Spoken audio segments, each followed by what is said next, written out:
Okay, so to piggyback off of the big blockbuster trade thus far in the NBA offseason to start it off, we're going to talk about Bradley Beal going to the Suns. Although on paper I think it's a good move, I still think that the Suns need to address that bench because they gave up a lot to get Kevin Durant. So my question is, how do you address the bench? And you gave up multiple picks.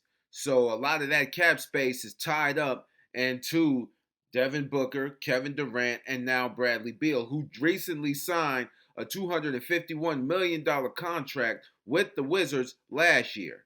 So now they're taking on that contract, and it's just a lot of questions involved. A lot of questions involved. How do you address the bench? Excuse me.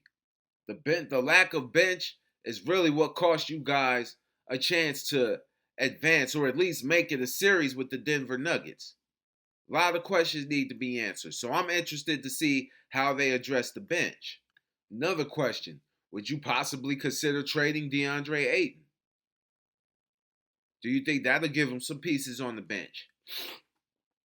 I'm just asking these questions because you thought you had something when you signed KD and Booker and Ayton and CP3, and now CP3's headed to Washington in the trade. Would you consider moving DeAndre Ayton to help build that bench a little bit? I think these are some questions that Phoenix need to ask themselves and how they're going to go about that. It's going to be really interesting. But anyway, let me know what you think in the comments. Continue to hit like, hit subscribe. Let everybody know what we got going on at the Sports Minute. And we'll see you in a minute.